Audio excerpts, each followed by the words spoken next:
ඒ භාග්‍යවත් වූ අරහත් වූ සම්මා සම්බුදුරජාණන් වහන්සේට අපගේ নমස්කාරය වේවා. නමෝ බුද්ධාය. සම්බුදු සිතක අසිරිය දහම් පිළිසඳර අදත් අප ආරම්භ කරන්න. ඉතින් අපි පහුගිය වැඩසටහනේ කතා කළේ හත්වන දසබල ඥානය පිළිබඳව පින්වත් ස්වාමින් වහන්සේ අපිට පැහැදිලි කර දෙන්න යෙදුණා. බෝසතාණන් වහන්සේ තමන්ගේ හිතට අකුසල් විතර්ක එනකොට ඒවා බෙදා දක්වපු විදිහත් ඒවා දුරින්ම දුරු කරපු විදිහත් අපිට පින්වත් ස්වාමින් වහන්සේ පැහැදිලි කරන්න දුන්නා. ඉතින් එතෙන් පටන් අපි ඉදිරියට අද සම්බුදු සිතක අසිරිය දහම් පිළිසඳර ඉදිරියට අරගෙන යනවා. ඉතින් අද උතුම් අනුශාසනාවන් වෙනුවෙන් පින්වත් ස්වාමින් වහන්සේ වැඩම කරන්නට දුනා. අපගේ පින්වත් ස්වාමින් වහන්සේට සියලු දෙනාගේම নমස්කාරය වේවා. සාදු සාදු සාදු. උතුම් දහම් පිළිසඳර වෙනුවෙන් අද දවසේ විකාශන අනුග්‍රහය දරන්නේ දෝහා කටාරහි සේවයනුතු පින්වත් පුබුදු පල්ලියගේ මහතා, ඒ වගේම මහනුවර සුදුහුම් පොළ පදිංචි මංජුලා වඩුගොඩ පිටිය මහත්මිය යන පින්වත් සියලු දෙනා විසින් අද සම්බුදු සිතක අසිරිය දහම් පිළිසඳර වෙනුවෙන් විකාශන අනුග්‍රහය දරනවා. ඉතින් අද දවසේ තුතුම් අනුශාසනාවන් සිදු කරන්න අප පින්වත් ස්වාමීන් වහන්සේට ආරාධනා කරමු. අවසරයි පින්වත් ස්වාමීන් වහන්සේ. සාදු සාදු සාදු. නමෝ බුද්ධාය. සියලු දෙනාටම තෙරුවන් සරණයි. නමෝ තස් භගවතු අරහතු සම්මා සම්බුද්දස්ස. සාදු සාදු සාදු. පරම පූජනීය කල්යාණ මිත්‍ර ගුරු දේවෝත්තම පින්වත් ලොකු ස්වාමීන් වහන්සේට නිදුක් නිරෝගී සුවපත් භාවයේ චිරජීවනයේ සැලසේවා. තුනුරුවන අනන්ත ආශිර්වාද දෙවියන්ගේ දෑමි රැකවරණ සැලසේවා. අප සියලු දෙනාගේම নমස්කාරය වේවා. සාදු සාදු සාදු. ශ්‍රද්ධාවන්ත පින්වත්නි, පින්වත් මහත්මයා, අපි ඊයේ සුන්දර කාරණාවක් කතා කරමින් හිටියා. එහෙමයි. මහබෝසතාණන් වහන්සේ පවා එතකොට මේ සංසාරේ පිරු පාරමී බලය අපිට හිතා ගන්න බෑනේ.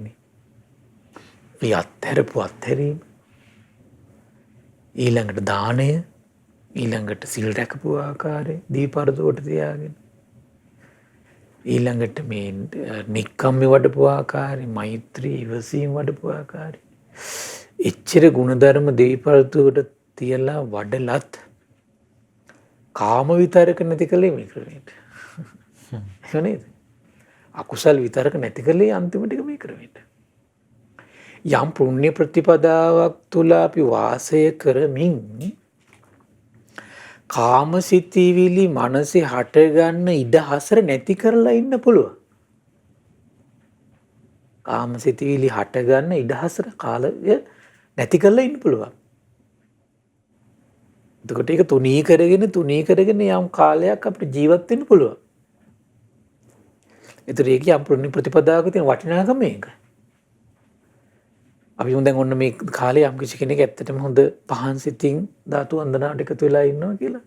සමහරවිට අගිතේ අර දැන් මේ පරිසරීය යුගයේ තියෙන සමහරලාට පෙට්‍රල් ප්‍රශ්න අමතක කරලා ඇති ඩීසල් ප්‍රශ්න අගිතේ නැති ඇති නේද?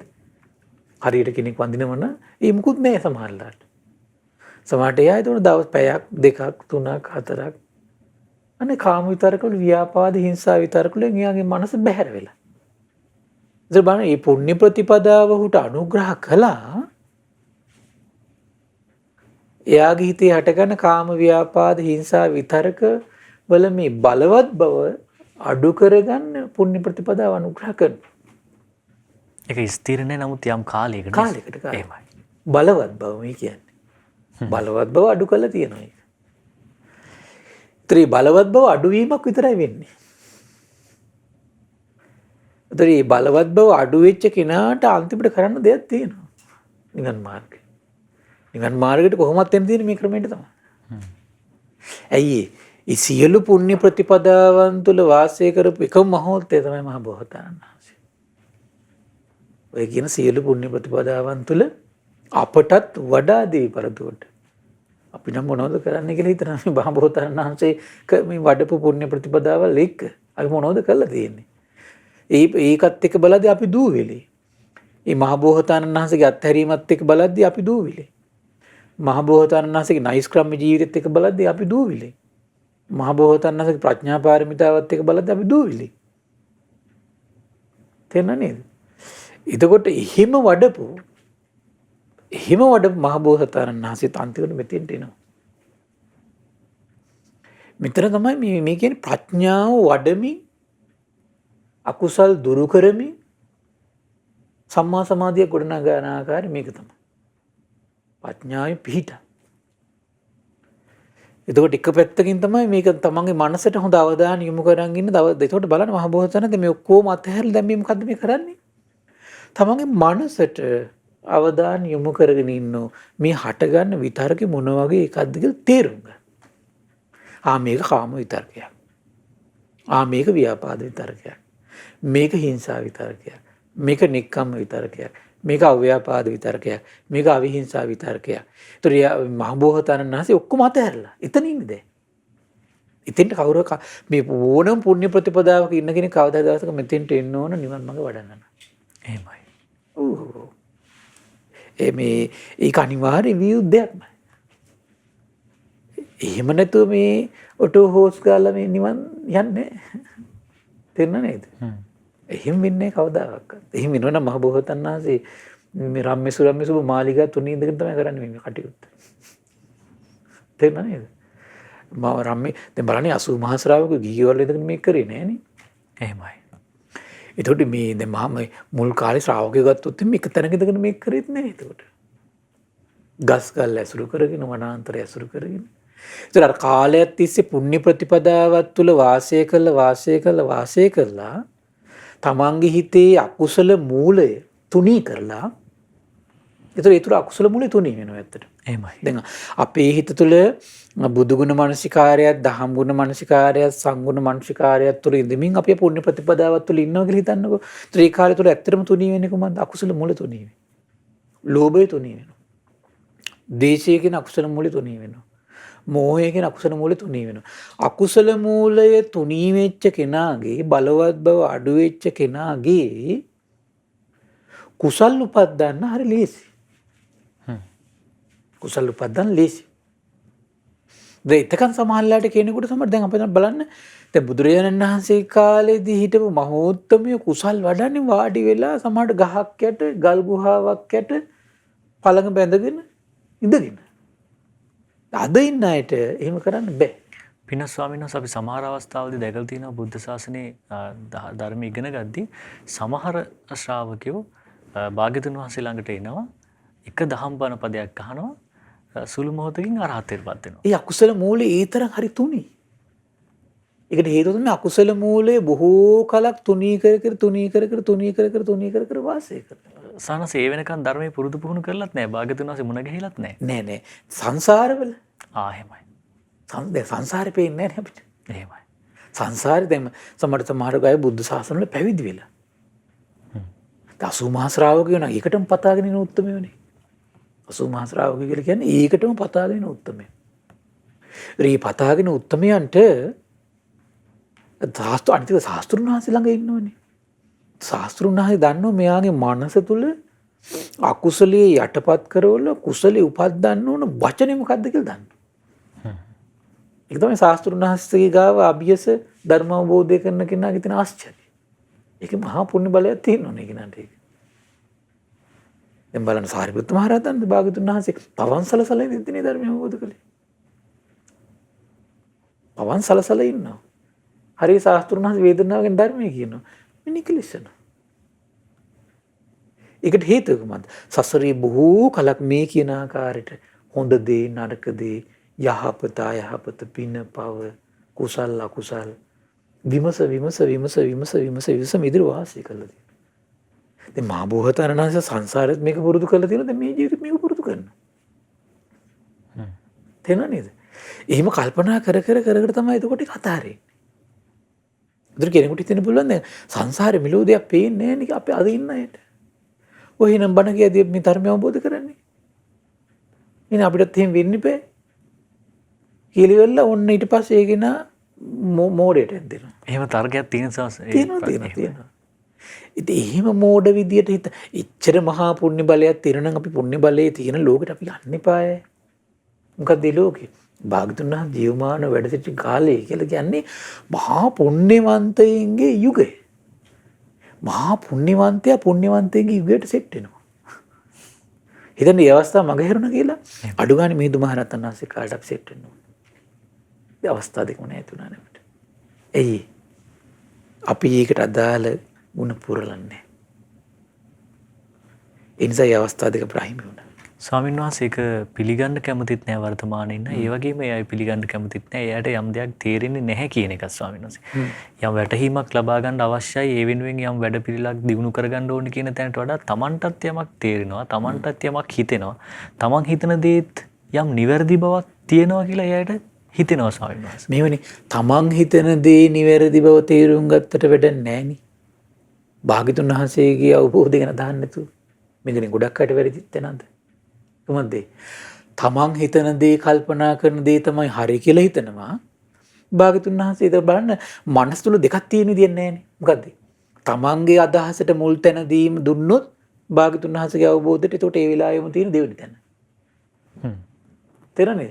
භාග්‍යතුන් වහන්සේගේ අවබෝධයට යම් මොහොතක හිත මුල් තැන දෙනවා නම් ඒ වෙලාවේ තමන්ගේ අදහසට තියෙන දෙවෙනි තැන. දෙකින් කයි මනස කරකෙන්නේ. වර්තමාන දැන් හැමතිස්සෙම මාර්ගය කියන එක මේ ජස්ට් නවුනේ වැඩෙන්නේ මේ මොහොතේනේ. මේ වෙලාවේ වැඩෙන එකක් ඒක. ඒක අතීතයට ගිහිල්ලා ගන්නත් බෑ. අනාගතයේ මොහොත අපිට ඒකට උදාවරණේ වෙයිද දන්නේ නැහැ. මේ වර්තමාන මොහොතේ.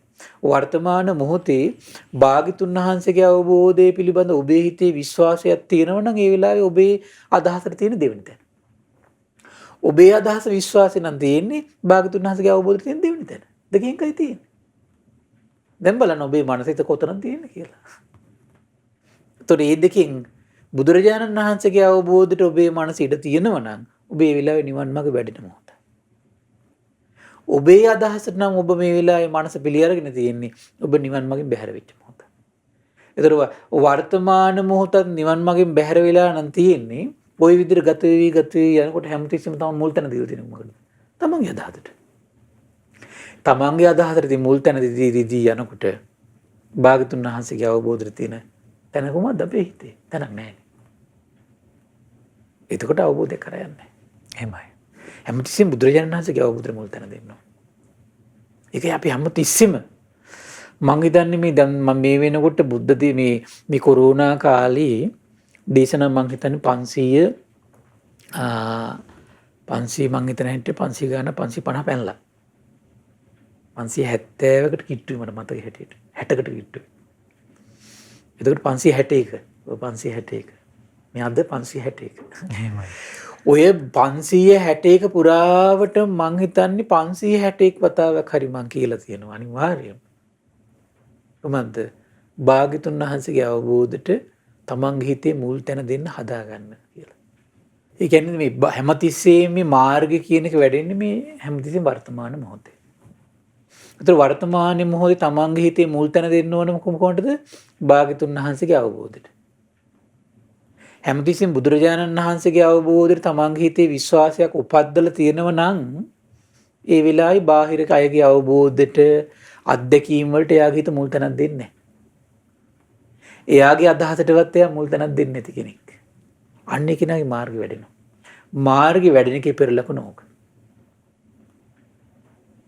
එහෙම නැත්නම් මාර්ගය වැඩෙන්නේ නැහැ. තමන්ගේ කයිවාරු, තමන්ගේ අදහස්, තමන්ගේ මතවාද, තමන් හිතන දේ තමයි හරි. තමන් තමයි කෙනා.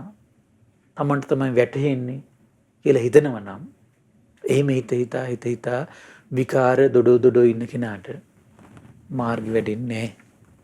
එහෙම වෙන්නේ නැහැ. කිසිසේත් වෙන්නේ නැහැ. එහෙනම් ඉතින් සද්ධාව කියලා කොන්නේ නැහැ ඒකට. මේ මාර්ගය වඩන්න. මේකට වැදගත්ම දේ සද්ධාව. එතකොට බුදුරජාණන් වහන්සේගේ අවබෝධයට මුල් තැන දීපු කෙනාට මෙතෙන්ට එන්න පුළුවන්. කොහොමද? කාම විතරකයක් ආව බව දැනගන්න ඕන. ව්‍යාපාද විතරකයක් හිතේ හට ගන්නකොට බලන්නකොට එයාට දැන් පින්වන්ත චරිතයට ඊළඟට තමයි එයාට හුදකලා විවේකයක් ඇසුරු කරගෙන ඉන්න පුළුවන්කම එයාගේ මානසිකත්ව නිර්මාණය වෙන්න ඕනේ යාට. හුදකලා විවේකයක් ඇසුරු කරගෙන ඉන්න පුළුවන්කම තියෙන්න ඕන.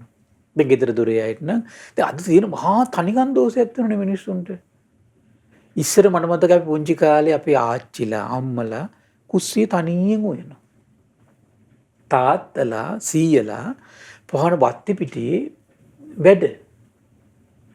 ළමයි දැන් අපි මට මතකයි පුංචි කාලේ මම ඒතකොට අපි ගෙදර නැගිටිට පස්සේ අම්ම කුස්සිය උයනවා. සමහරලාට තාත්තා කුඹුරට දෙපාන්දර. මම මිදුල් අතු ගන්නවා. අක්කා ගේ අතු ගන්නවා. අපි කට්ටිය තනියෙන් අපේ ගෙදර කටයුතු ටික කරනවා. ඒ තනිකන් දෝෂ නෑ. එහෙමයි. අද ඉන්න මිනිස්සුන්ට මේ වචනයක් පාසා පියවර පාසා කයිවරු ගන්න කට්ටිය ඉන්නවනේ. නැත්තම් කිසි දෙයක් කරන්න බෑනේ.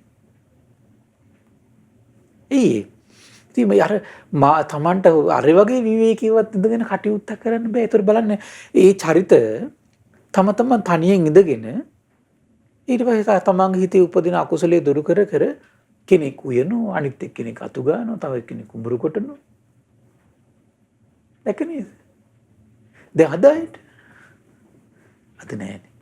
උපන්දා ඉඳලා පොඩි එකා ගැද තියෙන ෆෝන් එක. ටැබ් එක. එහෙම නැත්නම් තාමක් හදේ. ඒතර ඒක තනියෙන් නෙමෙයි ඉන්නේ. කොයි වෙලාවෙත්. මොකක් හරි එක්ක ජීවත් වෙන්නේ. එතකොට පුදුම වැඩක් වෙලා තියෙන්නේ. එහෙම මේ ලාමක චරිතවලට තියෙන ධර්මයක් නෙමෙයි මේ භාග්‍යතුන් වහන්සේගේ ධර්මය කියලා කියන්නේ. වැදගත් චරිතයක් වෙන්න ඕන. එහෙමයි. වැදගත් කයිවාරු මේ විකාර මේ තමන්ගේ මේ දේවල් දොඩෝ කියූ බලන් බොහෝතන්න දැන් මේ තනියෙන් අවුරුදු 29 භද්‍ර යවුණි රාජකුමාරයෙක් ගිහින් ඇතැරලා. කල්පනා කරලා බලන්නකෝ. එහෙමයි.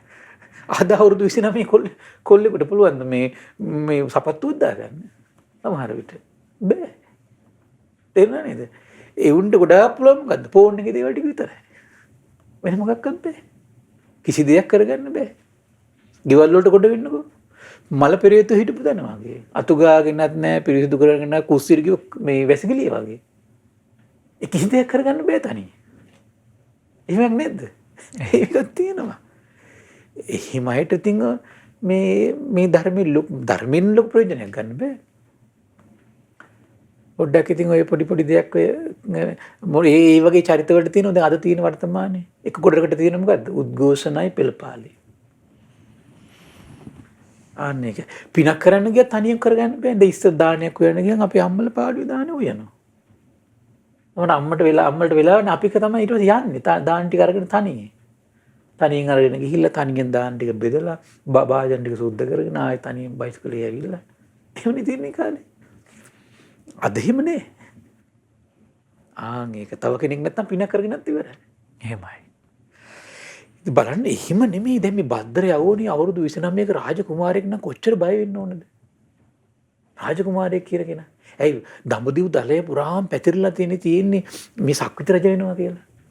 ඒක කොයි වෙලාවෙ දැන් සක්විති රජ වෙන්නේ පුණ්‍ය බලයකට කියලා ඒ ලෝකෙ දන්නේ නැහනේ. සක්විති රජ කෙනා දන්නේ. එතකොට සම්පූර්ණ මේ දඹදිව් තලෙම අල්ල ගන්නවා. එච්චරයි. ඒතර දැන් බොහෝතන නාසිකන හිතේ කැරකෙන්නේ නැද්ද? දැන් මං ගැන සැක හිතායි මම මේ දැන් මේ සම්පූර්ණ දඹදිව අල්ල ගන්න මේ සැරිසරලා හොයලා බලනවා. ඒක මම මරයිද දන්නේ නැද්ද කියලා හිතෙන් බැරිද? බලන්නකෝ ඒ මොකක්වත් නැහැ. එහෙමයි. දැක්ක නේද පුණ්‍ය බලය ආශ්චර්යය. ඇයි ඒවට තමයි කියන්නේ දැන් මේ කියන්නේ මගේ හිතෙත් හටගත්ත කාම විතරක. මගේ හිතෙත් හටගත්ත ව්‍යාපාද විතරක. මගේ හිතෙත් හටගත්ත හිංසා විතරක. හැබැයි හැමදේම මම මොකද්ද කළේ?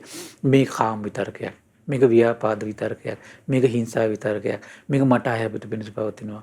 මේක අනිත් අයටත් අයහපත පිණිස පවතිනවා. මේක දෙපිරිසටම අයහපත පිණිස පවතිනවා.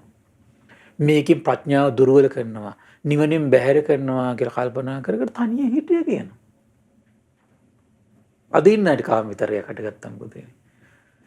දුවන්නේ නැති තැනක් නැහැ මිනිස්සු. ව්‍යාපාද විතරකයක් හිංසා විතරකයක් හටගත්තොත් දුවන්නේ නැති තැනක් නැහැ මිනිස්සු. දුවපු ගමන් කොයි වෙලාවෙත් ඉන්නේ. තනියෙන් ඒක ලීසි නැහැ මිනිස්සුන්ට අද. සංවේදී නැහැ මේක. තනියෙන් හිටියොත් හිතන්නේ පිස්සෙක් කියලා. නැත්. එහෙමයි. අන්න එක වෙලා තියෙනවා. අද තනියෙන් හිටියොත් හිතන්න පිස්සෙක් කියලා. බුදුරජාණන් බෝසතාණන් භාග්‍යවතුන් දේශනා කරන හරි ආශ්චර්යයි පින්වත් මහන්නේ.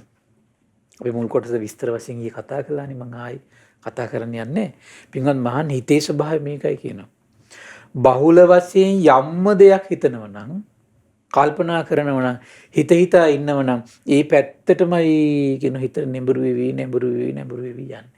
ආන වැඩි. උන් අනිත් රහස. මේ සමාධියෙන් බැහැර වෙන විදියත් සමාධිය වැඩෙන්න මේක හරි වැදගත් මේවා. එහෙමයි. පින්වත් මහන් ඉතින් භික්ෂුවක් හිතා ඉන්නේ බහුල වශයෙන් කල්පනා කරගෙන ඉන්නේ කාම විතරක නම් කාමයෙන් වෙන්වීමේ සිටිවිලි ඇති වෙන්නේ නැහැ. කවදාක කාම සිතිවිලි හිත හිතා ඉන්න තාක්කල් මොන පින කළත් කාම විතරක වලින් ඈත වෙන්න බෑ යාට. එහෙමයි.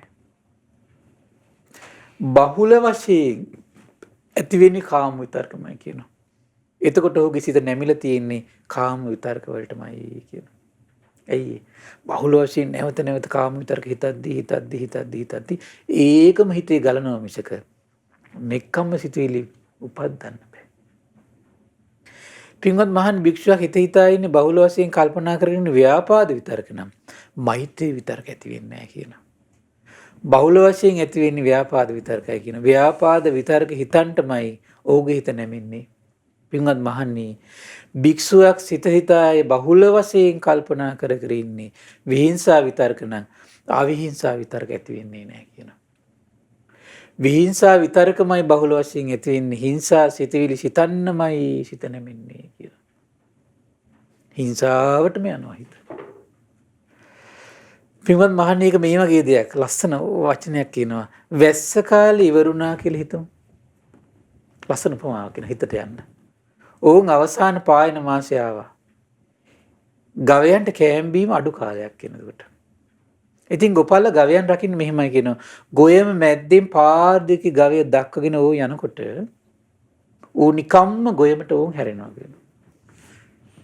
ඒක ගුණාගේ ස්වභාවය. ඌ නිකම්ම ගොයමට හැරෙනවා. එතකොට ඌ කෙවිටින් ගහනවා කියනවා ගොපලු කොල්ලා. ඌ ආයෙමත් හැරෙනවා කියනවා. ආයෙත් මොකද කරන්නේ? ආයෙ රිදෙන් එකක් ගහනවා කියනවා.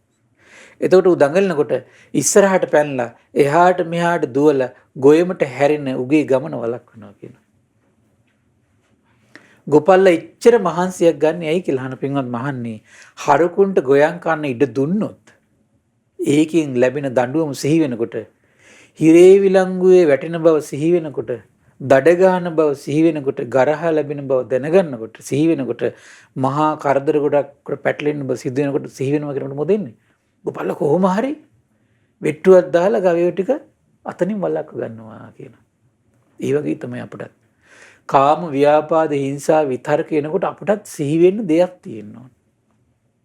මොකද්ද? මේ කාම විතරක දැන් තිබෙලා මැරුණොත් Tamanට මොකද්ද වෙන්නේ? ව්‍යාපාද විතරක හිතා ඉන්නකොට මැරුණොත් මට මොකක් වෙයිද? ඒක සිහි කළ දෙන්නේ ශ්‍රද්ධාව විසින්. ඒකයි මේ මුලින්ම හැම දෙයකටම පෙරටු වෙලා ශ්‍රද්ධාව තියෙනවා කියලා කියන්නේ ඒකයි. ඒතර මේ හැම දෙයක් අපිට පේනවා අද ශාසනය ගත්තොත් එහෙම අද ශාසනයේ පරිහානිය ඔක්කොටම හේතු ශ්‍රද්ධාව නැතිකම. ඇයි එයාට අනතුරු සහගත සිතිවිලි එනකොට සිතිවිල්ල ඉස්සෙල්ලා එන්නේ. එහෙමයි. තමන් අනතුරට පත් කරන සිතිවිල්ල එනකොට ඒ සිතිවිල්ලේ භයානකම සිතට ආවර්ජනය කරලා දෙන්න දෙවන්නේක් විතර ශ්‍රද්ධාව ඉන්න ඕනේ යාට හැමතිස්සෙම. ශ්‍රද්ධාව නැත්තම් මොකද වෙන්නේ? අරක සිහි කළ දෙන්නේ නැහැ. ඒ වගේම පින්වත් ස්වාමීන් වහන්සේ Tamanට නිරේ යන්න වෙයි, දුගතිය කියන්න වෙයි කියලා සිහිපත් වෙන්නේ. ඒකනේ ඔක්කොම කරන්නේ ශ්‍රද්ධාව විසින්. එහෙමයි. අන්නේ ශ්‍රද්ධාව අහිණිය තියෙන්නේ මේ. පින්වත් මහණේ ඔන්න ඔය විදිහට මේ අකුසල වල ආදීනව මේවායේ ලාමක බව මේවායින් ජීවිත කෙලෙසෙන හැටි මම දැකලා තියෙනවා කියලා භාග්‍යවතුන් දේශනා කරන්නේ. කුසල් දහම් දැන් රජගෙදරනේ හිටියෙත් ඉතින් ඒ මිනිස්සු වැරදි කරලා ඇවිල්ලා කරගන්න හානි මේ රාජකුමාරයෙක් විතර ඔක්කොම දන්නවන්නේ ඉතින්. එහෙමයි. කුසල් දහම් වල අනුසස් කෙලෙසුන්ගෙන් නිදහස් වීමේ අනුසස් මම දැකලා තියෙනවා පින්වත් මහණෙනි. ඒ නිසා පින්වත් මහණෙනි ඔය විදිහට සිටිවිලි වෙන් කර බලමින් කෙලස් තවන වීරියෙන් ජීවිත පරිත්‍යාගයෙන් අප්‍රමාදීව පවා මා තුළ ඉන්නකොට කාමයන්ගේ නිදහස් වීමේ නෙක්ඛම් විතරක හට ගන්නවා කියනවා. දැන් කාලයක් අර විදිහට යෝනිසෝ මනසිකාරේ යෙදී වාසය කරනකොට දැන් කාම ව්‍යාපාද හිංසා විතරක මොකද වෙන්නේ? දැන් ඕන හටගන්නේ නැහැ. එහෙනම් බලන්න එහෙනම් මේ කාම ව්‍යාපාද හිංසා විතරක අකුසල් විතරක කියන එක හිතේ වැළඳ ගන්න එක වළක්වන්න තියෙන එකම ක්‍රමය මොකද්ද කොට මේ? යෝනිසෝ මනසිකාරය. එහෙමයි. අපි පින් රැස් කර කරන්නේ අපි తాවකාලිකව අපි ඒක අමතක කරලා වාසය කරන එක තමයි කරන්නේ. ඒක කරන්න ඕන කෙනෙක් මුලින්. එහෙම කළා ඒකෙන් අපි කරන්නේ ඇත්තටම අකුසල විතරකේ යම් ප්‍රමාණයකට තුනී කරගන්නවා. තුනී කරගත්තු කෙනා ඊළඟට එන්න ඕන තැන කොහමද? මෙතෙන්ට එන්න ඕන. එහෙමයි. අනිවාර්යෙන් මෙතෙන්ට එන්න ඕනේ. එතකොට ඒ කෙනාට මොකද වෙන්නේ කෙනා? ඔන්න එහා කෙනාගේ හරි පුදුමයි දැන් කාලයක් දැන් යෝනිසෝ මනසිකාරය යෙදී අකුසල විතරක දුරු කළාට පස්සේ මොකද වෙන්නේ යාට? එයාගේ හිතේ දැන් අප්‍රමාදී වෙන්නකොට නෙක්ඛම් විතරකමයි කියන ඇති වෙන්නේ. එතකොට මම මේ විදිහ දැනගන්නවා කියන ඕන්න දැන් මගේ හිතේ නෙක්ඛම් විතරක ඇති වුණා. ඇත්තෙන් මේ විතරක මට පීඩා පිණිස පවතින දෙයක් නෙමෙයි. මේ නෙක්ඛම් විතරක අනිත් උඩ පීඩා පිණිස පවතින්නේ නැහැ. දෙපැත්තට පීඩා සලසන්නේ ප්‍රඥාව වැඩෙන දෙයක්. දුක නැති පැත්තේ තියෙන දෙයක්. නිවන සඳහා හේතු වෙන දෙයක්. මුළු රාත්‍රියක් උනත් පින්වත් මහන්නේ. නෙක්ඛම් විතරක හිතා ඉන්න විට කල්පනා කර ඉන්න විට ඒ හිතුවෙන් කිසිම බයක් ඇති වෙන්නේ නැහැ කියනවා. ඒ කියන්නේ බාහබෝසතන් වහන්සේ මුළු රාත්‍රිය පුරාවටත් නෙක්ඛම් විතරක හිතා ඉඳලා තියෙනවා. බලන්න කාලයක් එනවා එතකොට එහෙම. දැන් අකුසල විතරකේ බලවත් තියෙනකම් විතරයි මුළු රාත්‍රිය පුරාවට හිතා ඉන්න බැරි වෙන්නේ. අකුසල විතරක අඩු නම් මොකද වෙන්නේ? නෙක්ඛම් විතරක බලවත් නම් මුළු රාත්‍රියක් උනත් හිතා ඉන්න පුළුවන්. දැන් මේ ඉන්නේ. දවල් දවස පුරා වුණත් පින්වත් මහන් නෙක්ඛම් විතරක හිතා ඉන්න පුළුවන් කියනවා. ඒ ගැන කල්පනා කර ඉන්නවට ඒ හිතුවෙන් කිසිම බයක් ඇති වෙන්නේ නැහැ කියනවා. ওই විදිහට දිවා රාත්‍රී පුරාම නෙක්ඛම් විතරක හිතා ඉන්න විට ඒ ගැන කල්පනා කර ඉන්න විට ඒ හිතුවෙන් කිසිම බයක් මම දකින්නේ නැහැ කියනවා. නමුත් පින්වත් මහන් එක දිගටම එකම හිතා ඉන්නකොට එකම කල්පනා කරගෙන ඉන්නකොට ඇඟට හරි මහන්සියි කියලා. තාම සමාධි බලය ඇති වෙලා නැහැනේ. එහෙමයි. ඇඟේ මහන්සි වැඩිකමට මොකද වෙන්නේ? සිත සංසුන් වෙලත් නැති වෙලා යනවා කියනවා. එතකොට හිත සමාධියෙන් ඈත් වෙනවා කියනවා. දැන් තාම බෝසත් කාලේනේ එතකොට. පින්වත් මහන්නේ ඉතින් ඒකට තමයි දැන් අපේ බොජ්ජංග අපිට මතකයි දහම් කැටපත විස්තර කරද්දී අපි බොජ්ජංග ගැන විස්තර කළා. දැන් මේ බෝසත් කාලේ Taman තනියෙන් යන මාරි පරිේශන ගමනනේ. දැන් ශ්‍රාවකයාට මේක වෙහිසක් නැහැ. භාගතුනා දේශනා කරනවා මේක මෙහෙම වෙනකොට මේක මෙහෙම කරන්න. ඒ ඔක්කොම හොයාගෙන තියෙන්නේ. එහෙමයි. දැන් මහ බෝසතාණන් තාම හොයාගෙන නැහැ. දැන් දැනනෝ නෙක්ඛම් විතරකම හිතා යනකොට මොකද වෙන්නේ? හිත නොසන්සුන් වෙනවා. යකට මහන්සි සමාධියුත් ඈත් වෙන හොයා ගන්නවා. නමුත් තාම ඒවට පිළිතුරු තාම හොයාගෙන නැහැ. තාම යන ගමන මේ. තින්වත් මහණේ වෙලාවේ මම තුලම මා තුලම හිත රඳව ගත්තා කියන හොඳ හැටියට පිහිටුව ගත්තා එකඟ කරගත්තා කියන සමාධිමත් කරගන්නවා කියන ඇයි මං එහෙම කරන්නේ මගේ හිත විසිරෙන්න දෙන්නේ නැහැ කියලා කියනවා.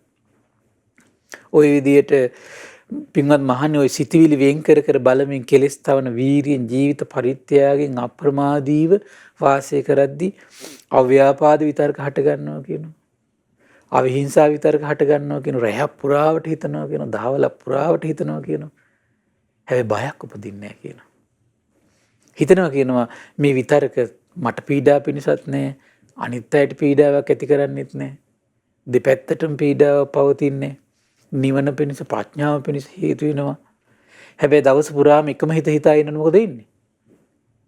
වෙහසක් කායික වශයෙන් වෙහසක් උපදිනවා කියනවා. කායික වෙහසක් ඇති වෙන මොකද වෙන්නේ? හිත නොසන්සුන් වෙනවා කියනවා. හැබැයි නොසන්සුන් වුණත් ආයි වීරියෙන්ම හිත ගන්නවා කියනවා. වීරියෙන්ම ආයි ගන්නවා කියනවා. එහෙමයි. බුදුරජාණන් දේශනා කරන නමුත් පින්වත් මහණේ එක දිගටම එකම හිතා ඉන්නකොට එකම කල්පනා කරනකොට මේ විදිහට ඇඟ මහන්සි වෙනකොට නොසන්සුන් වෙනකොට සමාධිය නැති වෙනකොට මාතුලම වීරිය නැවත හිත රඳව ගන්නවා කියනවා. සමාධිමත් කර ගන්නවා කියන ඇයි එහෙම කරන්නේ? මගේ හිත මම විසිරෙන්න දෙන්නේ නැහැ කියලා අදිෂ්ඨානයක් ඇති කර ගන්නවා කියනවා. කල්පනා කරලා බලන්න තින්නේ දැන් එතකොට තමයි දැන් මේ එතකොට අවුරුදු 35 කාලේ. මේ අන්තිම කාලේනේ දැන් සම්බුද්ධත්වයට පත් වෙන ඔන්න මෙන්නයි. එහෙමයි. දුෂ්කර ක්‍රියාව අතහැරලානේ දැන් මේ ඉන්නේ. පින්වත් මහණෙනි හිතේ ස්වභාවය මේකයි කියන බහුල වශයෙන් යම් දෙයක් හිතනවා නම් කල්පනා කරනවා නම් හිතා ඉන්නවා නම් ඒ පැත්තටම හිත නැමිලා තියෙනවා කියන මෙන්න මේක හරිය හිතට ගන්න වැදගත් කාරණාවක්. මොකද්ද? බහුල වශයෙන් යමක් හිතනවා නම් ඒ පැත්තට හිත නැඹුරු වෙනවා කියන කාරණේ. අකුසල් හිතා හිටියොත් එහෙනම් ඒ පැත්තට හිත නැඹුරු වෙනවා. කුසල් හිතා හිටිය මොකද වෙන්නේ? ඒ පැත්තට හිත නැඹුරු වෙලා යනවා. එහෙනම් මේ අකුසල් සිතීලිය වලින් හිත බැහැර කරගන්න කැමති කට්ටිය මෙන්න කරනවා නම් දේ නේද? එහෙමයි. ලාමක අකුසල් විතරක නැති කරන්න පුළුවන් ක්‍රමය. කුමක්ද? යෝනිසෝ මනසිකාරය. යෝනිසෝ මනසිකාරය කොහොමද හිතන් තියෙන්නේ? මේ කාම විතරක, ව්‍යාපාද විතරක, හිංසා විතරක මට අහිත පිණිස පවතින කියලා හිතට පණිවිඩයක් දෙන්න ඕනේ. හැමතිස්සෙම තමන්ගේ හිත අකුසලයට බයක් උපද්දන්න ඕනේ. මේක මට අහිත පිණිස පවතිනවා. ඇත්තද බලන්න මේ කාම විතරක අපි පාලනය කළේ නැත්තම් සමහරට මේක උඩුදුවලා සමහර හොරකමක් කරාම අපේ ජීවිතේ පොළඹවන්න බැරිද? එහෙමයි. වැරදි කාම සේවනයේට පොළඹවන්න බැරිද? සමහරලාට මේ කෙනෙක් මරන්න පොළඹවන්න බැරිද සමහර විට? විශාල සමහරලාට මේ සංහාරයක් කරන්න දැන් අද මේ පේන්නේ මේ පොඩි දෙයක් මුල් වෙලා බලන්න හිතේ හටගත්තු මේ නොසන්සුන් බව මිනිස්සුන්ගේ ඇත්තටම අපි දරලිපේ උයපු අය නෙමෙයිද? ඔය දරලිපේ වියපු මිනිස්සුමනේ දැන් ඉතින් මේ. එහෙම නේද? එහෙමයි. සමහරලාට එතකොට මේ පොඩි වාහනයක ගියපු මිනිස්සුම නෙමෙයි. බස් එකේ ගියපු අයම නෙමෙයි දැන් මේ. නැද්ද? ඒ පයින් ගියපු මිනිස්සුමයි සමහර විට. සිංහල ජාතියට එක අවාසනාවක් තියෙනවා. මොකද්ද? හිතන්නකෝ යම් දෙයක් නිසා යම් තැනකට ගියා කියලා ඒතර ඒ කෙනාට ආපහු පිටිපස්සට එන්න බෑ. පිටිපස්සට එන්න බෑ. හිටපු මුල් තැනට එන්න බෑ. හිත හදාගන්න බෑ ඒකට. ඒක පුදුම අවාසනාවක් ඒක. ඒක ලෝකෙත් තියෙනවා. අපේ ජාතියට වැඩිපුර තියෙන එකක් ඒක. තේරෙනවද නේද? එහෙමයි. අර මුල් තැනට ආපහු කිසිසේත් බහින්න බෑනේ. බහින්න බෑ. දැන් මම දැක්ක දැන් පිටරටවල අපි යද්දි දැකලා තියෙනවා පිටරට මිනිස්සු. මේ අපිට නිකන් හිතෙන්නේ මෙයා මේ හાર્ඩ්වෙයාර් එකකට යනවා කියලා. ඉරිච්ච කලිසම් කෑල්ලකුත් ඇඳගෙන බැනියන් කෑල්ලකුත් ඇඳගෙන ඒ මිනිස්සු මේ ලංකාවේ එයාපෝට් එකේ ඉන්නවා. අපේ මිනිස්සු මොකද කරන්නේ? අපේ මිනිස්සු අවුරුද්දක් තිස්සේ හම්බ කරපු සල්ලි shopping ගිහිල්ලා ඇඳුම් අඳගෙන තව ඇඳුම් බෑග් 4 5කුත් 10 15කුත් හදාගෙන මේ යනවා. මිනිස්සුන්ට බලන්නේ ස්වභාවය හිතපත් කරගන්න බෑ එතෙන්ට. ආයේ පහළ අඩියට එන්න හිතෙන්නේ. ඒ තාක්කල් දියුණුවක් නැහැ මිනිස්සුන්ට. ඔච්චරයි ඉතුරු වෙන්නේ මොනවද? ගහ ගැනීම, මරා ගැනීම, කොටා ගැනීම. ඔච්චරයි ඉතුරු වෙන්නේ. පින්වත් මහන්නේ හිතේ ස්වභාවය බහුල වශයෙන් යම් දෙයක් හිතනවා නම් කල්පනා කරනවා නම් හිතා ඉන්නවා නම් ඒ පැත්තටම හිත නැමිලා තියෙන පින්වත් මහන්නේ ඉතින් භික්ෂුවක් හිතා ඉන්නේ බහුල වශයෙන් කල්පනා කරගෙන ඉන්නේ නෙක්කම්ම විතරක නම් කාම විතරක ඇති වෙන්නේ නැහැ කියනවා. බහුල වශයෙන් ඇති වෙන්නේ නෙක්කම් විතරක විතරයි කියනවා. එතකොට ඔහුගේ හිත නැමිලා තියෙන්නේ නෙක්කම්ම විතරක වලට පමණමයි කියනවා. කොච්චර ආශ්චර්යයක්ද? ඒ කියන්නේ කාලයක් එතකොට මේ නෙක්කම විතරක වලටම දියුණු වෙලා ගියාට පස්සේ කොච්චර සැනසෙල්ලක්ද? ඊතර හිම සැනසෙලිදායක සිතින් තමයි ඒකට මහ බෝසතාණන් වහන්සේ ඒ වගේ අඩු මේ පහසුකම් මත ජීවත් වෙන්නේ එතකොට. පින ස්වාමීන් වහන්සේ දැන් කෙනෙක්ට මේ කාලේ ඉන්න කෙනෙක්ට දැන් මේ ආත්ම භාවයේම ධර්මය අවබෝධ කරන්න ඕන කියන අදහසක් තියෙනවා. නමුත් දැන් මේ සංකල්පයත් එක්ක සංස මේ පින මෝරණකම් ඒ දේ පුරුදු පුහුණු කරගෙන ආත්ම භාව ගානක් වුණත් ඉස්සරහට යන්න වෙනවා. අනිවාර්යයෙන්ම. එහෙමයි. කවදාවත් එතන මෙතෙන්ට එනකන් නිරවුල් වෙන්නේ. එහෙමයි. හිතනකො දැන් භාග්‍යතුන් වහන්සේගේ ඉදිරියේදී යම් කිසි කෙනෙක් මේ ධර්ම ඉක්මනට අවබෝධ කළා කියලා. එහෙනම් ඒ උත්තමියෝ සසරි බුද්ධ ශාසනවල දිව්‍යයන් අතර ඉන්න කාලේ, බ්‍රහ්මයන් අතර ඉන්න කාලේ මේ විදිහට අකුසල් විතරක කුසල් විතරක ගැන හොඳ අවබෝධයක් උපද්දලා තියෙනවා. ඒ උත්තමය තමයි භාග්‍යවතුන් වහන්සේගේ ඉදිරියේ ඉක්මනට ධර්මය අවබෝධ කරන්නේ. එහෙම නැතුව මේ නිකන් ඉඳලා නෙමෙයි. එහෙම නිකන් ඉඳලා නම් එන ප්‍රඥාව කියලා එක මේ බුද්ධ ශාසනය ඕනේ. තේරෙනව නේද? ප්‍රඥාව කියලා එකක් ඕනේ නැහැ බුද්ධ ශාසනය.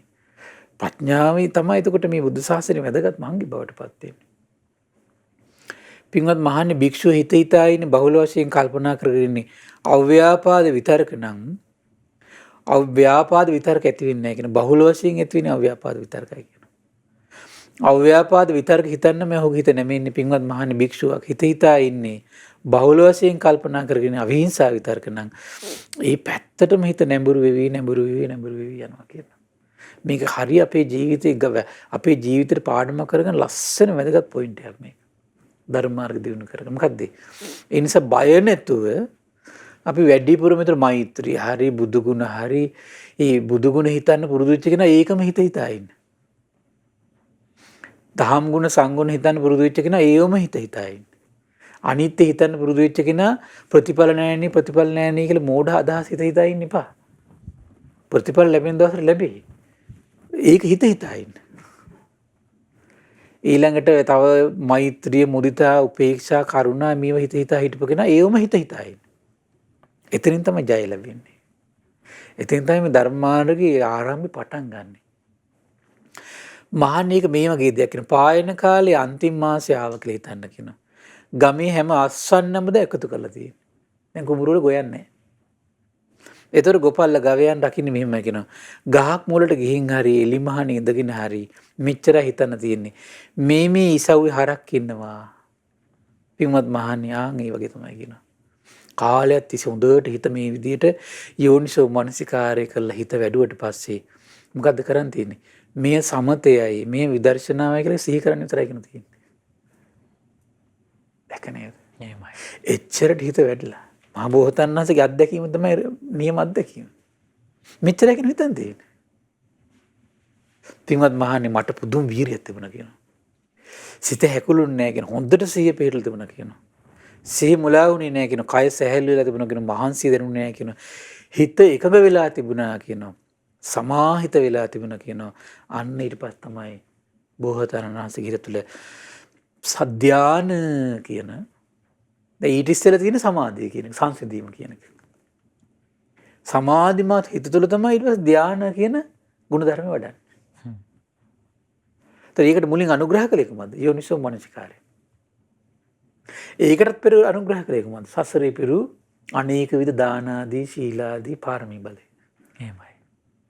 ඒකද මේ විතර අපි දැන් ධාතු පින්කම් කරමින් සීල් රකින්න සීල ප්‍රෝග්‍රෑම් මේ බණ අහන්න මේ වගේ විවිධ පුණ්‍ය ප්‍රතිපදාවල් වලට මිනිස්සු යොමු කරන්නේ අර කාම ව්‍යාපාද විතර හිංසා විතරක හිත හිතා ගෙවල් මේ ඉන්නවනේ අර වගේ බැහැර කළ පුණ්‍ය සිතිවිලි තුල පිහිටෝල කාලයක් විතර අකුසල් විතර කර හිතෙන් බැහැර කරවල පවත්තන්න. එතකොට සීලයක පිහිටෝල එතකොට ඒකින සංසාරයට එකතු වෙන්නේ කුමක්ද? පිනට කැමැති සම්මා දිට්ඨියෙන් යුතු අකුසල විතරක අඩු චරිතයක් විතර තමයි සංසාරයට එකතු වෙන්නේ කියන.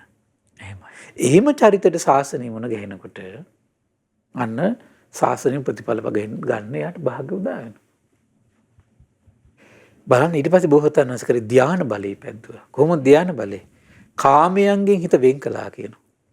ඒ කියන්නේ ඉෂ්ඨකාන්ත මනාප රූප, ශබ්ද, ගන්ධ, රස, පහස කියන මෙන්න මේ දේවල් මානසික සාමාන්‍ය ස්වභාවය රැව්පිලිරැව් දෙනවනේ. ඒ රැව්පිලිරැව් දෙන මානසිකත්වයේ අයින් කළා කියනවා. එහෙම අයින් කරන්න බෑ හැම කෙනාටම නිකන් අර වගේ යෝනිසෝ මනසිකාරයක් නැත්තම්. අයින් කළා. ඒතර ඒකත් එක්ක තමයි අකුසල හටගන්නේ. ඒ අකුසලුත් හිතේ මනසින් බැහැර කළා කියනවා. කුසල සිතෙල්ලක් හිතා අපිට දැන් ආනාපාන සතිය කියලා මෛත්‍රිය නැත්තම් බුදුගුණ ඒක හිතා ඉන්නකොට උන මනස තුළ විවේකයක් හටගත්තා කියනවා. උදාර කාමයයි අකුසල විතරකයි නැති නිසා. එහෙමයි. මනසේ ගොඩනගෙන විවේකය. අර විවේකයෙන් හටගන්න මනස තුළම උපදින ප්‍රීතිය. පිනස්වානසුත් ඒක සමාධියත් නොවේ. එතකොට පළවෙනි ධානයත් නොවේ. ඒක එතනින් දැන් මේ ධාන වඩන මොහොත. එහෙමයි. මේක කියන්නේ ධාන වඩන මොහොත. දැන් මේ කාලවකවාන. එතකොට එහෙම කර හිත ඇතුළ මනස තුළින්ම උපදින ප්‍රීතිය. ඒ වගේම උපදිනවා කියන සැපය ආන් ඒකට කියන මේක වඩා කාලයක් වාසය කරනකොට මොකද වෙන්නේ? ඒකට තමයි කියන්නේ පළවෙනි ධානය වඩනවා කියලා. මේක පාට නිකන් කෙනෙකුට කරන්න බෑ එතකොට. අර වගේ විශාල යෝනිස තව දේශනාවක් තියෙන මහා හස්සපුර කියලා. ඒකෙන් තව සරලව පැහැදිලි කරගන්න පුළුවන් අපිට ඉස්සරහට කරනවා ඒක. එතකොට බලන්න මේක හරි විස්මිතයි. එතකොට මේ වගේ මානසික ස්වභාවයක් මේ ලෝකෙ මුලින්ම අත්දැක කවුද? භාග්‍යතුන් වහන්සේ. මේ අංග සහිතව. ඒතර මේ අංග සහිතව අත්දැකපු කෙනෙක් මේ ලෝකේ නෑ. කොහොමද? කාමයන්ගෙන් හිත වෙන් වෙලා තියෙනවා, අකුසලයෙන් හිත වෙන් වෙලා තියෙනවා. ඊට පස්සේ විතක්ක ਵਿਚාර සහිතයි, ප්‍රීතිය තියෙනවා, සැපය තියෙනවා, විවේකයක් තියෙනවා කියලා මේ අංග වලින් යුතු මානසික ධානා ස්වභාවයක්, ගුණධර්මයක් මේ දෙවියන් සහිත, මරුන් සහිත, බමුණු සහිත, ශ්‍රමණ බ්‍රාහ්මණයන් සහිත දේව මිනිස් ප්‍රජාවිත ලෝකේ වෙන කිසි කෙනෙක් බුදු කෙනෙක් දකින්නකන් දකින්නේ නැහැ. එහෙමයි. ඒ නිසා කියන මේක පෙර නොඇසූ විරූ දහමක්. දිව්‍යම් බවුම් බව කම්පා වෙන්නේ මේක පෙර නොඇසූ විරූ දහමක්. ඊට පස්සේ මොකද කරන්නේ? හරි පුදුම තව ලස්සන දෙයක් කරගත්ත බෝසතාණන්. කොහොමද? දැන් විතක්ක ਵਿਚාරය කියන්නේ මම බාහිර නැත්තේක් වෙන්න හරි බුදු ගුණයක් හරි හිත හිතානේ දැන් මේක කරන්නේ. ඒ විතක්ක ਵਿਚාර නැතුව ඊළඟට ඉන්න මනස උරු කරනවා. මනස කොහොමද උරු කරන්නේ? උපද්දනෝනේ මනස තුළ ප්‍රීතියයි සැපයෙන් ජීවත් වෙනවා. ඒ වගේ මානසික ස්වභාවයක් ගොඩනගන එකට කියන දෙවෙනි ධානය. ඊට පස්සේ කාලයක් ඒක හොඳට පුරුදු කළා හරි පුදුමයි බෝසතාණන්. තව දෙයක් හොයාගත්තා. මොකද්ද? අර උපදවාගත්තු ප්‍රීතියට ඇටෙන්ෂන් එක යොමු කරන්නේ නැතුව, අවධානය යොමු කරන්නේ නැතුව ඒකට නොඇලී ඉන්න හිත මහන්සි ගන්නවා. මහන්සි කරන කය පුරා සැපයක් විහිදෝගෙන උපේක්ෂාවෙන් යුතු උහිදගත්තු මානසික ස්වභාවයක් ගොඩනගාගත්ත. ඒකට කියනවා තුන්වෙනි ධානය. මේ ධානය දැන් මුලින්ම මේ ලෝකේ අත්දකින්න විදිය බෝසතාණන් වහන්සේ. ඊළඟට කොහොමද කළේ? කය පුරා පැතිරිච්ච සැපයටත් ඇටෙන්ෂන් එක යොමු කරන්නේ නැතුව මනස තුළ මහන්සි ගන්නවා. ඒක තුළ හිත පවත්වන්නේ නැතුව උපේක්ෂාවේ හිත තියාගෙන ඉන්න මහන්සි ගන්නවා. ඒකට කියනවා දෙක විස්තර කරනවා මේකේ ඊට පස්සේ සැපේ නැතුව දුකත් නැතුව මානසික සැප දුක් කලින් මතහැලා දුක් සැප නැති උපේක්ෂාවේ මනස තියාගෙන ඉන්න මහන්සි ගත්ත කියනවා. එහෙම පුරුදු කරද්දී අන්න පාරිශුද්ධ සිහිය තියෙන හතරවෙනි ධානයේ හිත පිහිටව ගත්ත කියනවා. මෙන්න පළවෙනි මේකට තමයි ධාන කියලා කියන්නේ. ඒතර මේ ලෝකේ ඒතර බුදු කෙනෙක් තමයි මේ විදියට අංග සහිතව මේ සෑම අංගයක්ම මේ වචන වලින් පැහැදිලි කරනවනේ. දැන් මනස තුළ උපදින අංග ටිකක් නෙමෙයි. එහෙමයි. කාමයන්ගෙන් වෙන් වෙනවා කියන එක මනසේ තියෙන උපදින අංගයක්. ඒ මනසේ උපදින ස්වභාවයක් වචනකින් කියලා දෙනවා. අකුසලයේ ඒ වෙලාවේ නෑ. විතක්ක ਵਿਚාර තියෙනවා, ප්‍රීතිය තියෙනවා, සැපේ තියෙනවා, විවේකයක් තියෙනවා, මානසික ස්වභාවය. ඉතින් මෙන්න මේ කියන මානසික ස්වභාවයේ කාලයක් උපදවපු කෙනාට තමයි දුක නම් වූ ආරි සත්‍ය දුකේ හට ගැනීම නැතිවීම මාර්ගේ අවබෝධය කරා යන්න මේ මානසික ස්වභාවය අනුග්‍රහ කරනවා. මේ මානසික ස්වභාවය අනුග්‍රහ කරනවා. හරි විශ්මිත දෙයක් ඒක. ඊට පස්සේ කොහොමද කරේ? හරි විශ්මිත දෙයක් භාග්‍යතුන් බෝසතාණන් වහන්සේ අත්දැක කොහොමද? මම ඊට කෙටියෙන් කියන්නේ මට අපිට දැන් මේ විශේෂයෙන් මේ දසබල ඥානය අපි උත්සාහ කළේ භාග්‍යතුන් වහන්සේට තියෙන මේ උදාර සමාධි පිළිබඳ තියෙන අවබෝධය. ඒ සමාධිය පිරිසිදු කර වෙන්නේ කොහොමද කියලා ඒ අත්දැකීම. එතකොට ඒකට තමයි කියන්නේ මොකද්ද? සමාධි සමාපatti බෝධාන කියලා වචනයක් තියෙනවානේ. බෝධාන කියන්නේ හිත ඇතුලේ එක පිරිසිදු වෙන්නේ මොන වගේ ක්‍රමයක් අනුගමනය කළොත්ද? ඒතර බෝසතාණන් වහන්සේ අනුගමනය කළේ සංසාරේ ගුණ පිරූ කියන උත්තරමයනේ. බෝසතාණන් වහන්සේ අනුගමනය කරන්නේ අච්චරයි. කොහොමද? කාම විතරක, ව්‍යාපාද විතරක, හිංසා විතරක හොඳට තේරුම් ගන්නු. තේරුම් අරගෙන ඒව දුරු කරන ලස්සන යෝනිසෝ මනසිකාරයක හිත පිහිටෝල ඒක නැති කරගෙන වාසය කරන විතරයි ඒ ටික විතරයි කරන්න තිබ්බේ. ඒතර ඒ ටික කරලා මේක කරන්න ගන්නකොට මෙතන හිත පිහිටන ගත්තා. ඒතර බලන්න හරි ලස්සනයි. ඒතර එක පැත්තකින් ශාස්ත්‍රුන් වහන්සේට මේ සමාධිය පිළිබඳ තියෙන අත්දැකීම. අනිත් පැත්තට තමයි ඒක පිරිසිදු කරන්න මේ විදිහට කල්පනා කරන්න ඕන, මේ විදිහට මනස මෙහෙවන්න ඕන කියන තියෙන අත්දැකීම. ඒකට තමයි කියන්නේ බෝධාන. බෝධාන කියන්නේ ඒක පිරිසිදු කරන ක්‍රමය. ඒතර බලන්න මනස එතන පිරිසිදු කළාට පස්සේ බෝසතාණන් පෙර ජීවිත දකින්න හිත පිහිටවන්න පුළුවන්කම. ඒකට කියන්නේ විද්‍යාව. ඊළඟට සත්‍යෝ චුත වෙන හැටි උපදින්න පුළුවන් දැකීමේ හැකියාවෙන් මේ මනසින් කරන්න පුළුවන්කම. ඒකට කියන විද්‍යාව. ඊළඟට තමයි සියලු ආශ්‍රව හිතෙන් බැහැර කරන හැකියාව. ඒකට කියන්නේ විද්‍යාව. ඒව විද්‍යාව. ඒතකොට අර සමාධිය අයිති වෙනවා චරණ ධර්ම වලට අයිති වෙනවා. විද්‍යාචරණ සම්පන්නයි කියලා අපි කතා කරනෝනේ එතකොට. ඒතර බලන්න විද්‍යාචරණ සම්පන්න වෙන්නේ ඒ ක්‍රමයට. ගුණයකින්මයි. ගුණයකින්මයි මේ විවහාරේ සම්මා සම්බුදු කෙනෙකුට ලැබෙන්නේ. කොතරම් ආශ්චර්යද බලන්න. නිකන් අද අපිට තියෙන නම් ගුණයකින් ආපු ඒවද? නෑනේ. නැකත් කේන්ද්‍ර බල්ල දාපු නම්නේ අප සාමාන්‍ය කෙනාට තියෙන්නේ. බුදු කෙනෙකුට ඒ ගුණ සම්පත්ත ටික එන්නේ එක එක්කෙනා දීපුවා නෙමෙයි. බුදු කෙනෙකුට ඒ ගුණ සම්පatti ඔක්කොම ඉන්නේ තමන්ම උපදවාගත්තු ගුණ සම්පatti වලින් නම් බැඳෙනවා. මේ ගුණයෙන් අරහං. මේ ගුණයෙන් සම්මා සම්බුද්දයි. මේ ගුණයෙන් සුගතයි. මේ ගුණ පිරෝ නිසා විද්‍යාචරණ සම්පන්නයි. මේ ගුණයන්ගෙන් යුක්ත නිසා ලෝක විදු බලන කොච්චර ආශ්චර්යද කියලා. ඉතින් අද අපිට ඊට වඩා කතා කරන්න වෙලාවක් නෑ අපිට. ඉතින් ඒ නිසා පින්වත්නි මේ ලැබුණු දුර්ලභ මනුස්ස ජීවිතේ ඒ බුදුරජාණන් වහන්සේගේ අවබෝධය ගැන ශ්‍රද්ධා සම්පත්තිය උපදව ගත්තොත් ඔබ සසර දුකින් ඈතර කරවන්න ඔබට අනුග්‍රහ කරන්නේ ආන්ගේ ශ්‍රද්ධාවයි. ඉතින් ඒ ශ්‍රද්ධාලාභ උපදව ගන්නට මේ පින්වත් සියලු දෙනාට වාසනාව උදා වේවා. සාදු සාදු සාදු. උතුම් දහම් පිළිසඳරේ අද දවසේත් පුණ්‍ය අනුමෝදනාව සිදු කරන්න අප පින්වත් ස්වාමින් වහන්සේට ආරාධනා කරමු. අවසරයි ස්වාමින් වහන්සේ.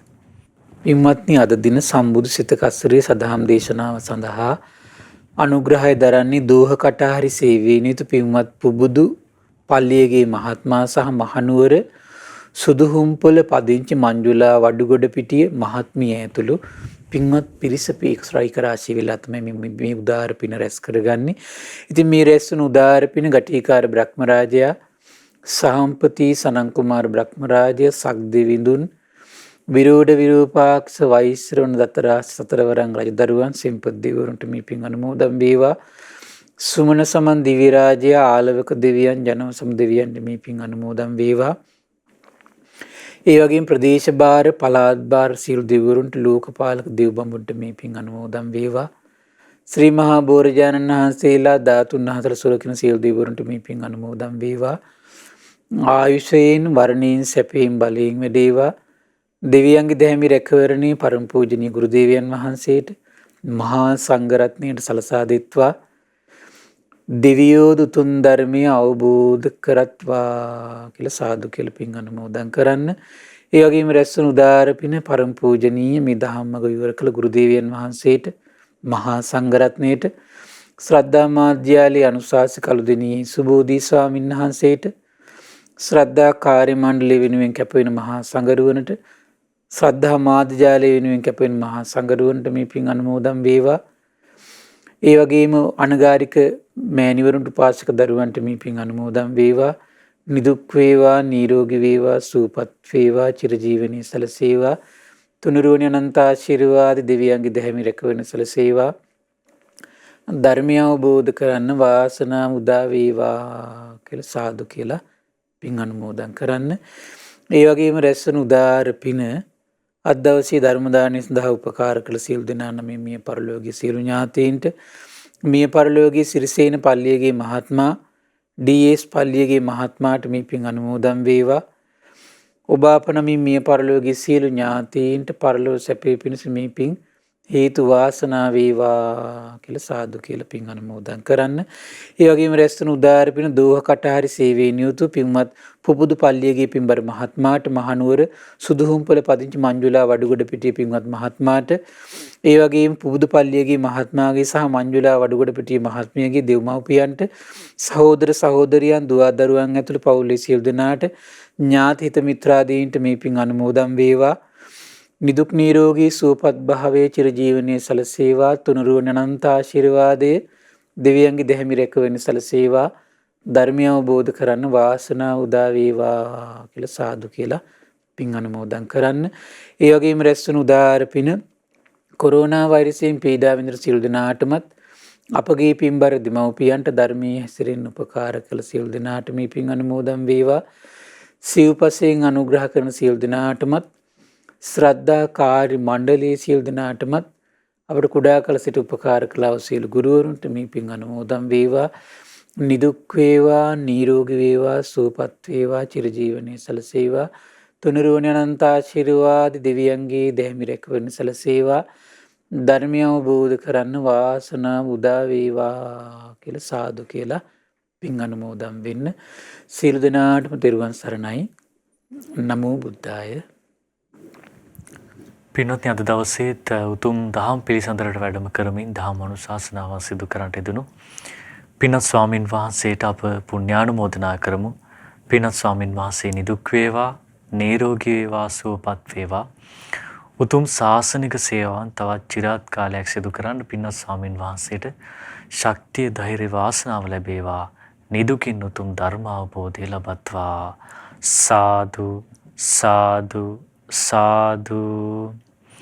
අද උතුම් සදහම් දේශනය වෙනුවෙන් විකාශන අනුග්‍රහය දරුවේ දෝහා කටාරහි සේවයේ නියුතු පින්වත් පුබුදු පල්ලියගේ මහතා, ඒ වගේම මහනුවර සුදුහුම් පොළ පදිංචි මංජුලා වඩුගොඩ පිටිය මහත්මිය යන පින්වත් සියලු දෙනා එකතු වෙලා අද සම්බුදු සිතක අසිරිය දහම් පිළිසඳර වෙනුවෙන් විකාශන අනුග්‍රහය දරුවේ. ඉතින් ඔබටත් පුළුවන් උතුම් ධර්ම දානයේ කොටස්කරුවෙක් වන්න. සම්බුදු සිතක අසිරිය දහම් පිළිසඳර වෙනුවෙන් විකාශන අනුග්‍රහය දරන්න විමසන්න 071 232 88 87 දුරකථන අංකයට. සියලු දෙනාටම තෙරුවන් සරණයි. නමෝ බුද්ධාය. මෙවැනි වටිනා ධර්මදේශනා ශ්‍රවණය කිරීමට ශ්‍රද්ධා ඩේලි YouTube චැනලය සබස්ක්‍රයිබ් කරන්න.